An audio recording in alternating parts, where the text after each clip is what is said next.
Nah itu tadi sama situ lah. Ini gua. Latihan ya?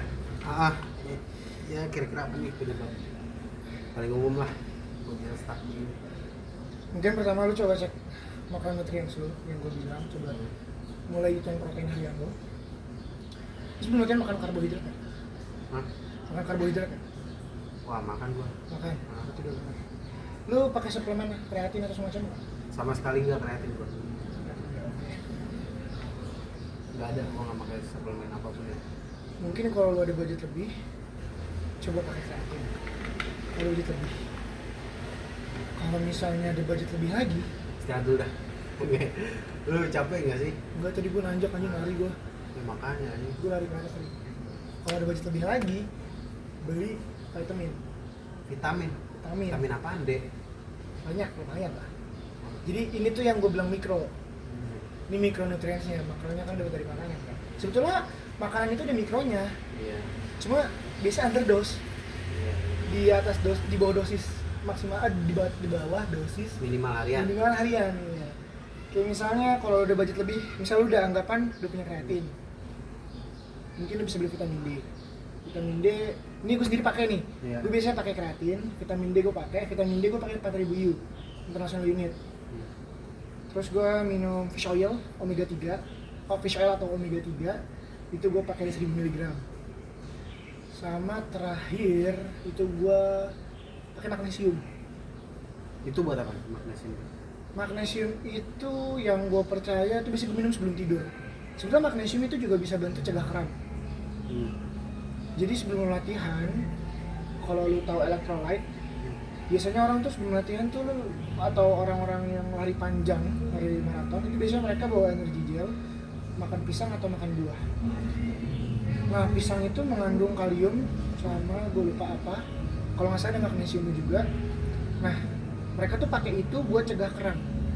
Jadi cairan electrolyte isinya garam, gula, ion dan bla bla bla itu cegah dia kram, ditambah magnesium dan kalium.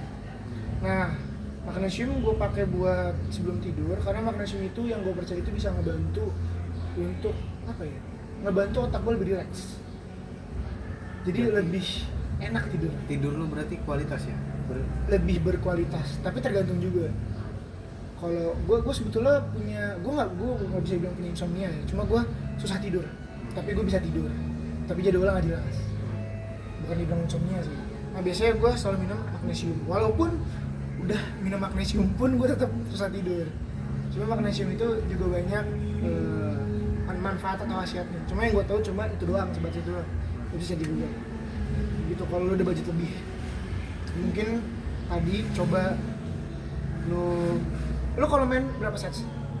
Gue main 3 set gitu. Kalau di upper karena dia banyak ya, gue jadinya 2 set. Oh lu udah ngerti, lu udah ngerti main volume, udah ngerti. Paling sih lebih ke arah banyakin gerakan compound. Banyakin compound. Iya banyakin compound. Misal gue di hari ini lah, gue main push. Gue compound gue cuma 2 loh. Incline dumbbell sama pec fly. Udah itu doang. Pec fly itu isolation. Oh dia isolation. Itu isolation. Wah. Itu isolation. Kalau misalnya gimana ya? Kalau kan Berarti cuma 1 dong compound.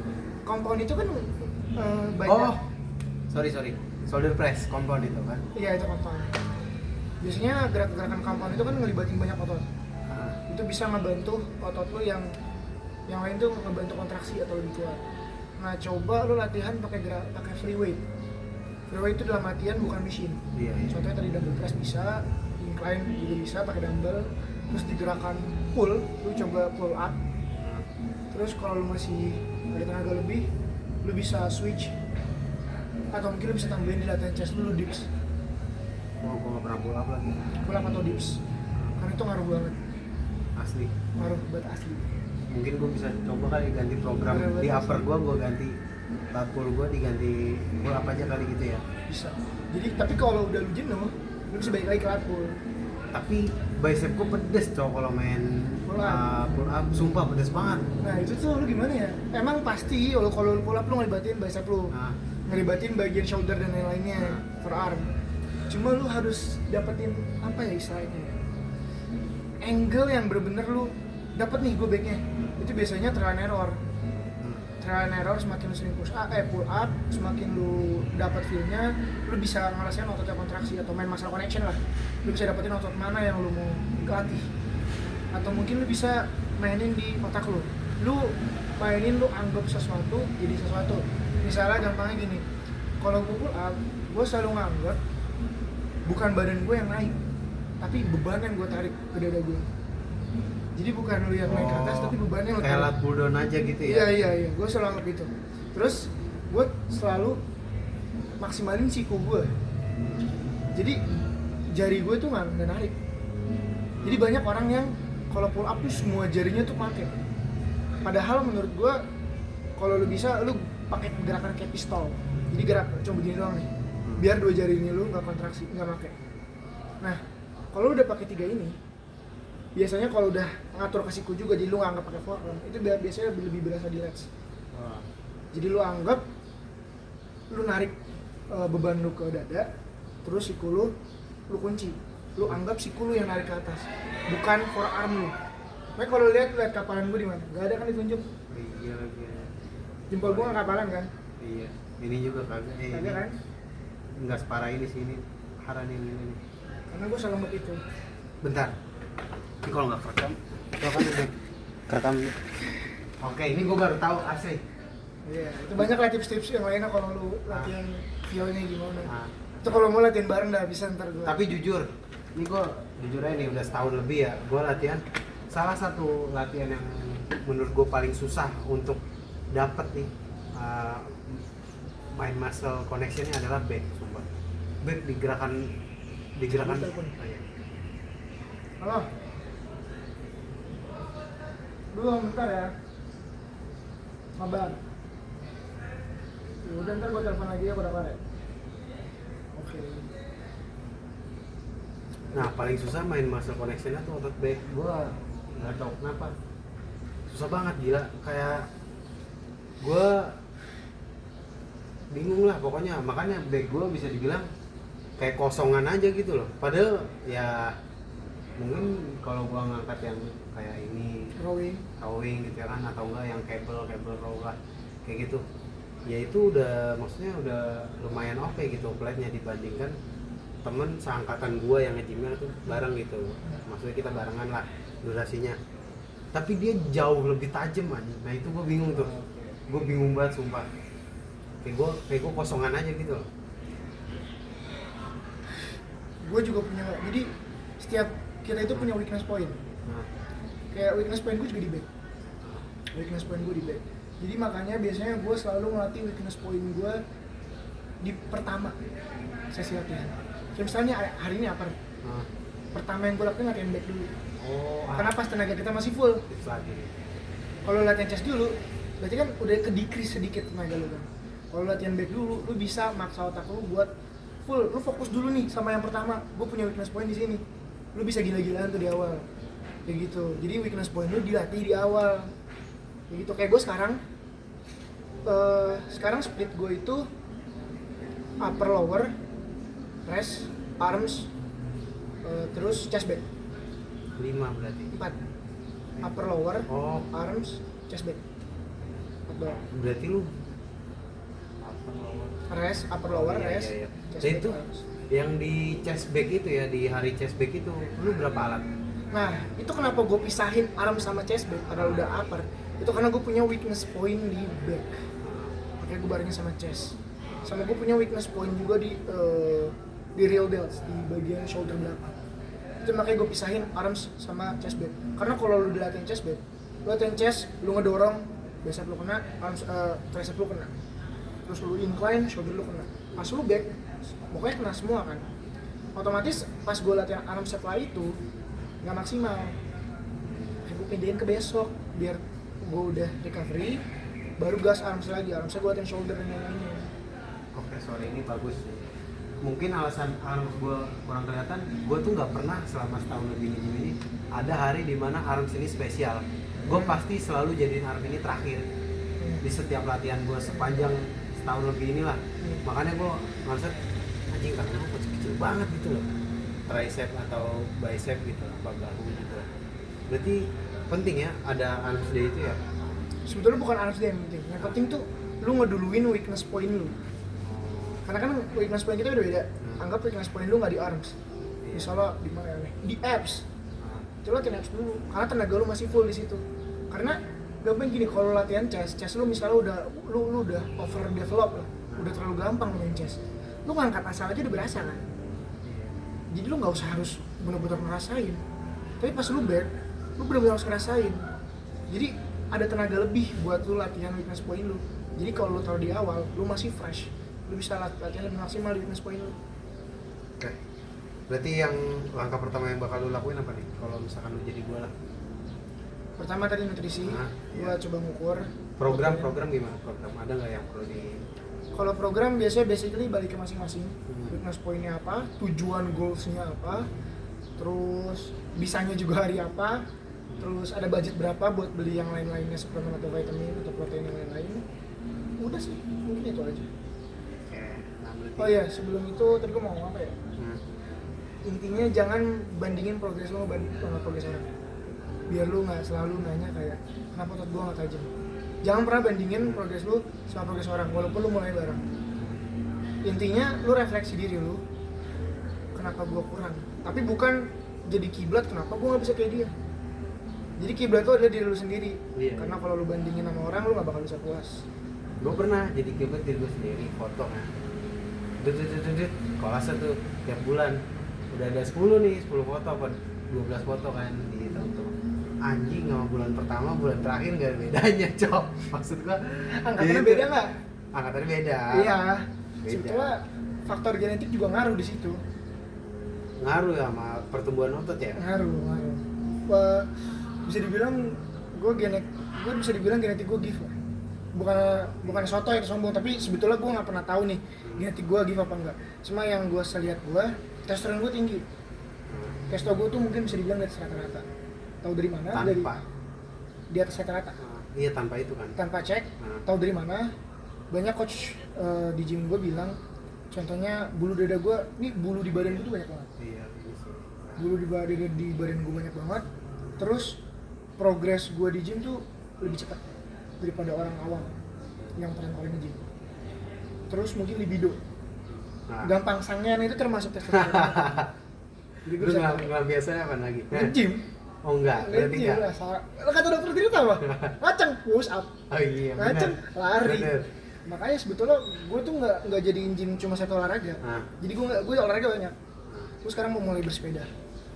Banyak. Gue mau mulai bersepeda, dulu gue sering jogging juga. Kayak gitu lah, aku banyak lakukan olahraga lain. Oke. Gimana menurut lo nih gambaran ideal ya buat orang yang programnya latihan itu natural lah, biar kita terhindar dari kebosanan gitu. Kebosanan itu pasti, kejenuhan itu pasti. Cuma bagaimana kita menyikapinya itu yang beda-beda setiap orang. Terus gimana caranya? Natural ya. Lu harus tahu lu itu natural. Jangan ngebandingin sama orang-orang yang ngeliat di TikTok sama di Instagram. Karena rata-rata orang itu fake natty. Contoh Zusidon itu fake natty. Dia bilang natural di bionya. Di gym gue itu ada orang Fit Life. Di gym gue tuh ada salah satu petinggi Fit Life. Jadi dia tahu, dia konfirmasi ke gue, dia ngomong BA gue itu nggak pernah ada yang natty. Sedangkan Zusidon dia nyentuhinnya. Iya, gue tahu itu yang putih kan. Natural putih, yang Chinese. Iya, yang Chinese itu bagus banget badannya. Itu dia nggak natural. Karena BA Fit Life ya, walaupun dia udah bukan di Fit Life, dia udah pindah ke Up Nutrition. Cuma kan dia belum mantan Fit Life. Dan dia bilang BA gue tuh nggak ada yang natural. Kayak gitu loh, Bang. Jangan pernah bandingin sama orang di TikTok. Terus mungkin ke frekuensi latihan, lu harus sadar lu natural, lu jangan latihan terlalu gila. Terus explore the world, jangan terlalu di gym terus. Hidup lu masih banyak tempat lain. Kasih waktu tubuh lu istirahat, biar pikiran lu yang main gitu. Karena kalau di gym lu ngelatih semuanya, otak lu main, semua lu main, capek juga. Lu keluar, lu nongkrong sama teman-teman lu refreshing, otak lu juga refreshing.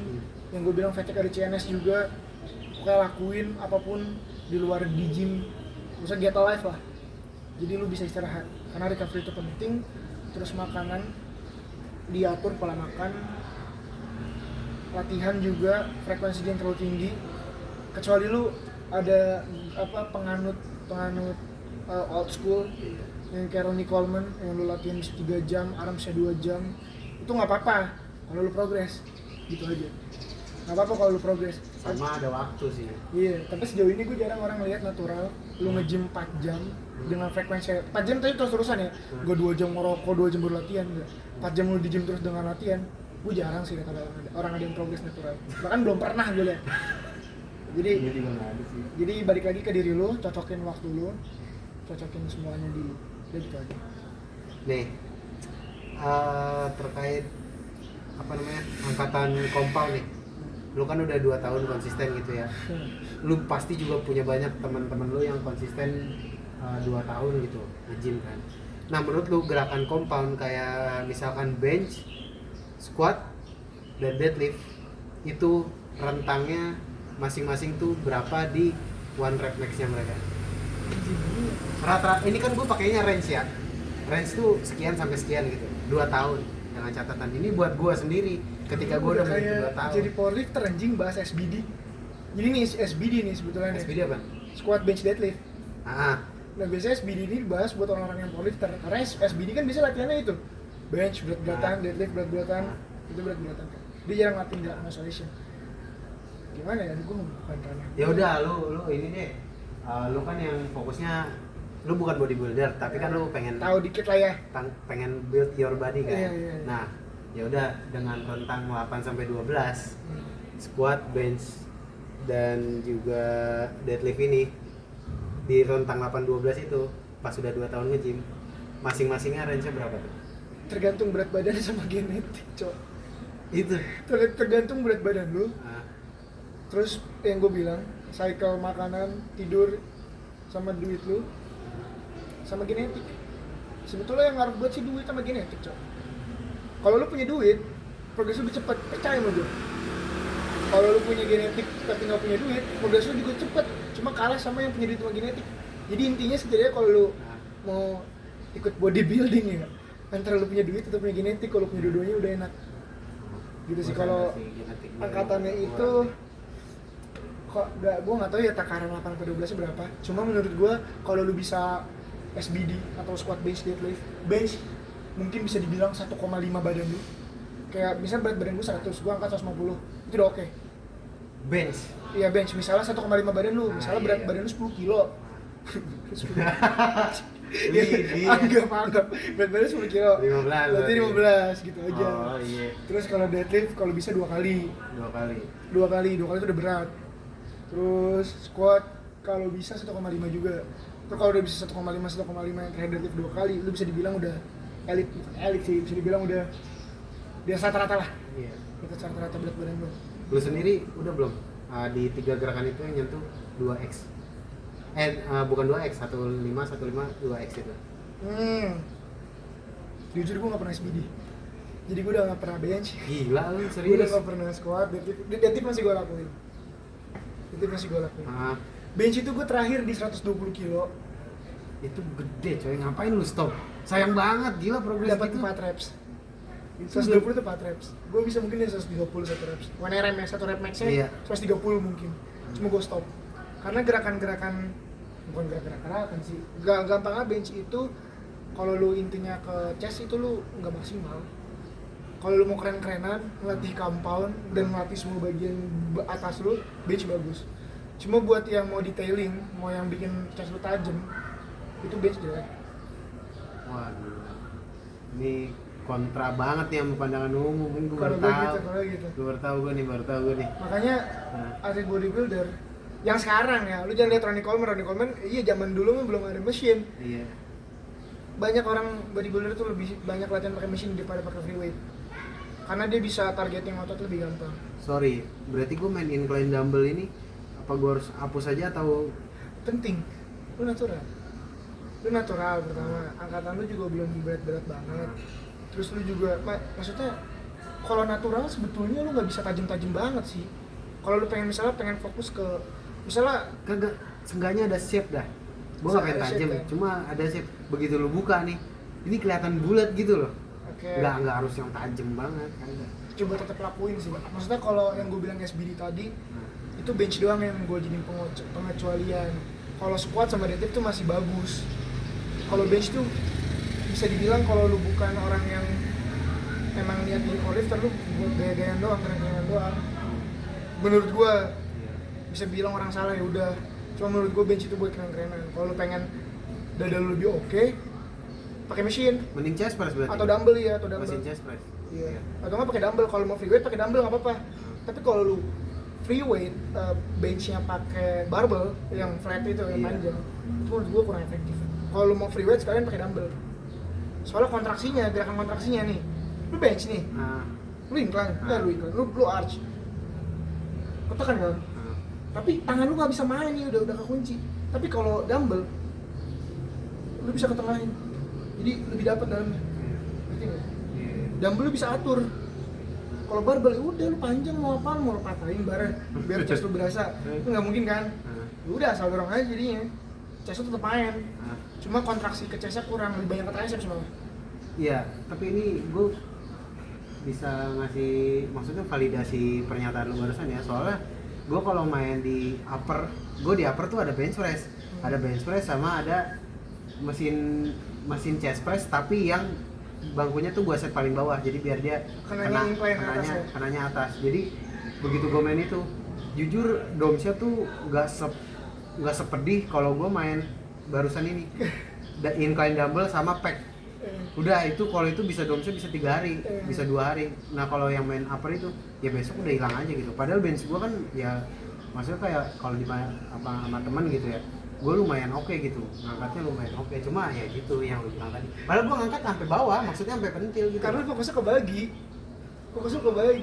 Kalau dumbbell, jadi gerakan ada unilateral sama gue lupa dua itu apa, kalau di lateral apa unilateral. Unilateral kan satu kan. Lu bisa ngontrol nih kalau pakai dumbbell.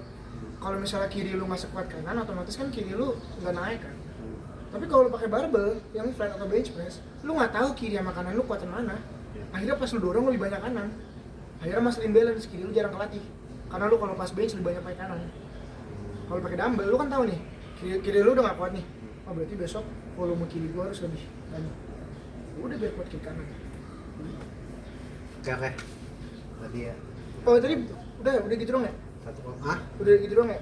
Yang pertanyaan SBL ya? Iya, SBD.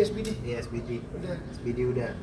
Nih, menurut lu nih hubungan antara diet dan body recom lah buat pemula gitu, efektif nggak? Orang baru pemula body recom kayak gua pemula nih body recom.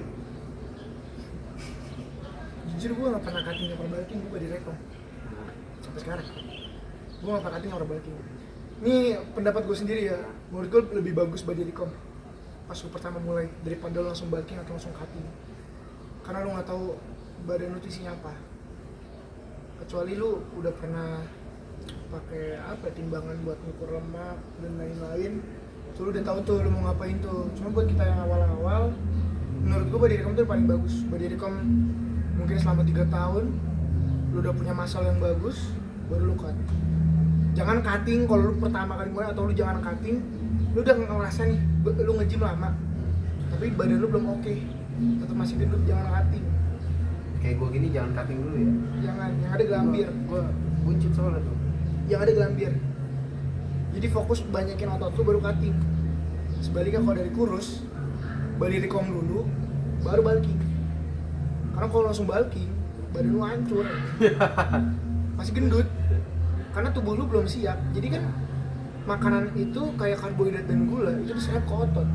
Tapi kalau otot tuh sedikit, ya nyerap apalagi lemak, jadi lemak dia. Simpan di perut udah. Oke. Jawab nih. Oh ini tadi kayaknya udah dah. Apa perlu gue tanya nih? Suplemen apa yang menurut lu evidence based dan ini terbukti lah secara ilmiah dan juga esensial gitu? Kreatin. Itu kayaknya udah terjawab lah ya. Kreatin. Mungkin satu lagi tambahan.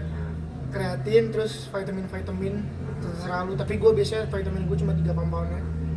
Magnesium, vitamin D sama fish oil.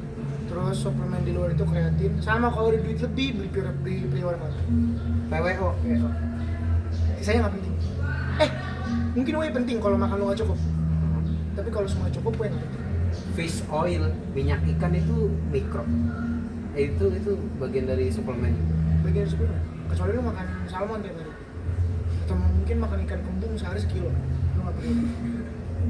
Kalau lu orang kaya lu makan salmon aja banyak. Oke. Kalau kalau orang lah pengen masuk cutting nih pertama kali nih, menurut lu strategi apa yang paling efektif tapi nggak menyiksa gitu? Lu emang cutting ya? Cutting kan lu? Enggak kan, lu nggak ini kan? Tapi lu mau jawab nggak ini pertanyaan ini? Gak apa sih kalau mau di skip mah. Dikit-dikit doang paling yang gue tahu. Ya gue tahu cuma secara teori. Iya. Bukan by experience. Iya. Teorinya lu paling jangan pakai BMR, turunin kalori lu. Kan banyak orang bilang nurunin kalori di BMR. Jangan, mati lu. Turunin kalori di BMR. BMR apa? Basal metabolic rate. Oh iya. Jangan turunin dari BMR, mati lu. Turunin dari TDEE. TDI? Aduh ini panjang ya ini. TDEE, TDEE. TDEE itu gabungan dari BMR, thermic effect of food, dan lain-lain, baru jadi TDEE. Dia TDEE itu kalori yang udah dijumlahin semua dari proses makan. Jadi fun fact, kita mencerna makanan itu bakal kalori. Oh iya. Iya, jadi tadi thermic of food itu proses pencernaan makanan yang bakal kalori. TDEE itu udah total semua nih. Jadi kalau mau cutting, lu turunin dari TDEE lu 100 atau 200 aja. Kecuali lu agresif cut 600 nggak apa-apa, cuma hati-hati 600 itu bisa bikin lu lemes. Jangan turunin dari BMR, karena BMR itu basal metabolic rate itu banyak orang bilang BMR gue 1500, gue turunin 100. Iya, sebulan mati lu lemes, karena BMR itu adalah kalori harian yang lu pakai buat lu hidup. Wajib itu ya? Wajib, di bawah itu lu lemes. BMR itu intinya yang lu pakai buat pompa jantung, buat buka mata, buat otak. Kalau lu di bawah BMR lemes. Oh, jadi tuh BMR tuh buat proses otomatis dalam tubuh lu aja gitu ya? Ntar baru ditambahin sama thermic of food. Misalnya protein itu ngebakar kalori paling banyak pas lu cerna makanan. Karbohidrat itu kedua. Lemak itu ketiga. Lemak itu paling kecil ngebakar kalori pas dia dicerna. Makanya banyak yang protein kalau mau cutting, biar banyak thermic of food yang ngebakar. Wah, gila kali. Karbo itu kedua. Makanya orang bulking kalau lu udah mentok, banyakin makan lemak. Karena kalorinya bakal lebih dikit. Biasanya kalau orang bulking makannya nasi padang. Itu udah benar karena dia banyakin lemak sama banyakin carbs, tapi jangan lupa lemak. Cuma tetap dia harus tinggi. Karena dia ngurangin efek dari thermic of food itu. Dia udah ditambahin sama aktivitas sehari-hari. Apa TDEE apa gue lupa ya, jalan gitu-gitu. Nanti akhirnya jadi TDEE. Nah, jadi dari TDEE baru lu kurangin kalori harian lu buat cutting 100 200. Wah, kompleks tuh ya ternyata ya. Iya, lu baru cutting gak cuma sekedar gue lihat kalori harian gue berapa nih kebetulan gitu. Ada kalau di Google TDEE kalkulator. Lu isi aja umur, aktivitas lu bla bla bla, ntar lu bisa jadi pegangan lah. Oh, ini gue baru tahu gitu. Oke, thank you. Dua lagi nih. Ya lu udah konsisten sekitar ya 2 tahun lebih lah, itu kan mantep lah gitu. Kapan ketika lu, kan ini pertanyaannya pernah nggak ngerasa malas, itu pasti pernah. Pertanyaan gue adalah kapan lu ngerasa malas dan bosen, gimana caranya lu nego sama kemalasan dan juga kebosanan lu di saat itu. Pertanyaan pertamanya kapan dulu? Kapan? Sebulan ada aja pasti. Dalam sebulan tuh ada aja gue malas. Bahkan tiap minggu ada aja gue malas. Cuma padahal udah lama ya? Iya, cuma udah lama. Cuma gimana ya? Gue selalu datang dulu aja. Lu malas nih, paksa datang dulu aja. Sampai sono mau ngapain nggak ngapain ya udah, yang penting datang dulu aja ke gym. Terus mungkin kedua lu bisa cari alasan lu pikir kenapa awal lu mulai. Dan setelah itu lu pikir kalau lu udah tahu nih lu mulai untuk apa, setelah mulai mau jadi apa. Iya sih, gue gitu. Motivasi gue sebenarnya simple ya. Kalau lu kan tadi awalnya itu ya. Kalau motivasi gue kenapa gue awalnya nge-gym sebenarnya simple lah, biar anak gue nanti nggak kayak gue, punya genetik tuh ya lumayan lemah lah kalau di tulang atau otot gitu. Nah itu kalau buat motivasi gue tuh kayak gitu. Jadi itu kan ada yang namanya epigenetika ya. Jadi kita bisa mengubah ekspresi genetik kita sesuai pola hidup kita. sesuai pola hidup kita.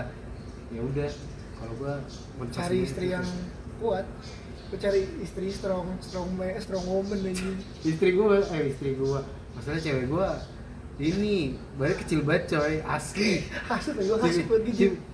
Udah 2 bulan. Mantap. Udah 2 bulan. Tadi dia nge-gym sama gua. Bagus. Teman kelas gua. Cuma ya gitu Pan. Progresnya lambat banget sumpah. Bebannya nih. Ya wajar, orang kagak niat dia nge-gym. Pasti pulang kagak makan, malas makan. Iya. Kan nge-gym cuma gara-gara lu, bukan karena iya, sendiri. benar. Jadi juga gara-gara gua kayak perasaan di minggu pertama nge-gym misalnya beban 5 kilo nih. Mas udah 2 bulan masih 5 kilo gitu kan. Jadi kan kayak gitu, mana progresif overloadnya gitu.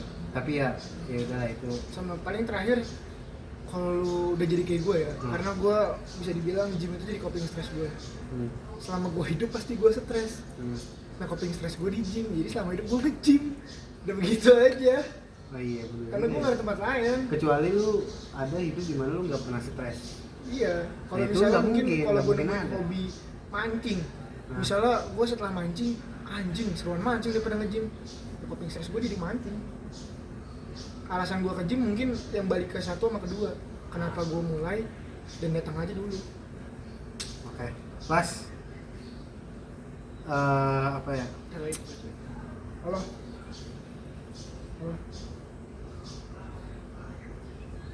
Terakhir last di kamar mayat, pertanyaan terakhir. Ya, oke, bentar aja ya, oke, assalamualaikum. Oke. Hard truth tentang natural bodybuilding yang harus diterima sama semua orang, baik itu pemula maupun intermediate. Genetik ngaruh. Nah, Lu nggak bisa gede kering. nah. Lu nggak bisa apalagi ya, lu nggak bisa jadi sibam, udah gitu aja. Ya. Lu nggak jadi sibam, itu gampang gitu aja. Sebetulnya banyak aspeknya, cuma ya udah jangan mau ketipu sama orang fake neti ya. Jujur gue pernah pakai obat, Dari kemarin lu bilang kagak pernah. tapi bukan steroid itu. Ini dia nggak ngerubah hormon.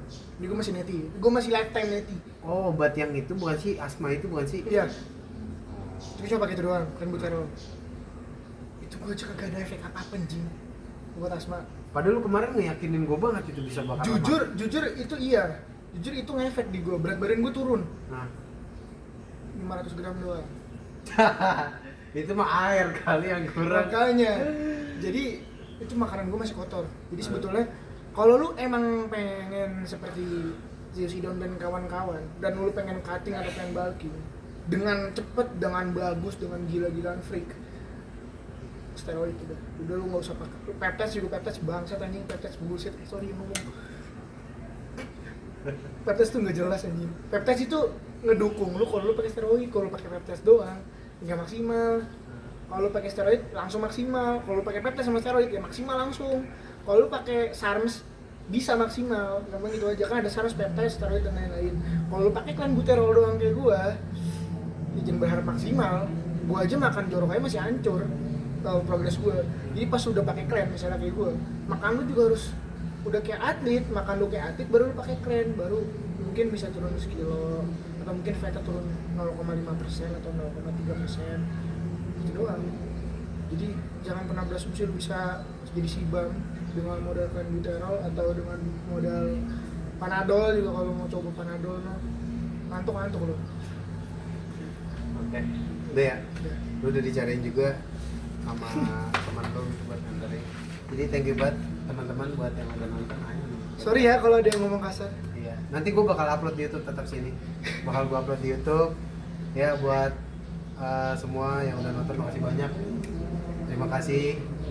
Gua ada hadiah dikit buat ini. Tadi dia pengen ngasih kreatif cuma karena mahal. Iya. Gua It's okay, tetap protein, ngedukung juga. Pokoknya disclaimer yang gue sampein bisa salah bisa benar. Jadi kalau ada yang salah jangan salahin gue, karena gue udah ngomong. Tapi boleh gak sih diupload? Apa gua ini buat tugas wawancara aja? Bisa lu kalau diupload nggak apa-apa. Itu kan ada cerita lu tapi. Ya udah, ntar muka gue bermin kayak tukang bakso gorak. Gampang deh. Tapi gue nyebut inisial SMA gue.